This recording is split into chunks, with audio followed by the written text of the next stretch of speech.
Сәлеметсіңдер ме балалар? 8-ші сынып қазақ әдебиеті сабағы.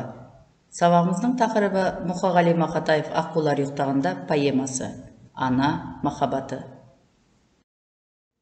Оқу мақсаты автор бейнесі мен кейіпкерлер қарым-қатынасының тілдік көрінісін талдау. Бағалау критерийі: шығармада берілген ойды жеткізе алады, үзінді арқылы автор бейнесін ашады, мінездеме береді. Үзінді арқылы кейіпкерлерді анықтайды, тілдік көрінісін талдайды. Шығарманы оқып, автор ойын анықтайды. Бірінші тапсырма. Суретпен танысып, «Аққулар ұйықтағанда» поэмасы бойынша автордың айтқысы келген ойын жазыңыз.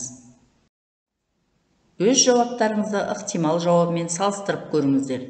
Табиғаттың қасиеті, ана мен аққу құстың махаббаты, қазақтың ырымшылдығы, қасиет пен қасірет. Екінші тапсырма.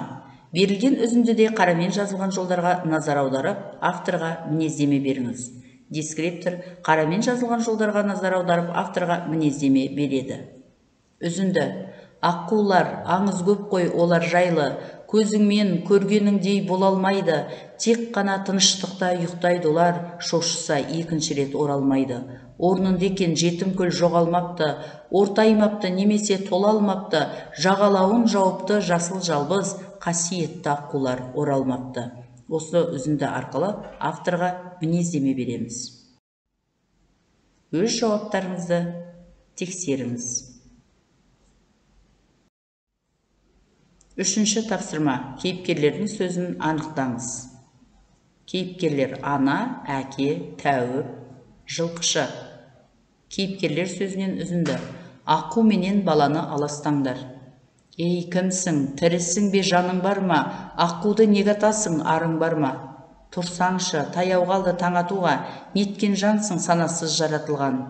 Апырай, қалай барам, атармын аққу құсты қалай ғана. Осы берілген үзінділер арқылы қай кейіпкердің сөз екенін табамыз. Өз жауаптарыңызды тексеріңіздер. Төртінші тапсырма. Үзіндідегі кейіпкерлер қатынасын анықтап, тілдік көрінісін анықтаңыз. Дескриптор үзіндіні оқиды, кейіпкерлер қатынасын анықтайды, тілдік көрінісін талдайды.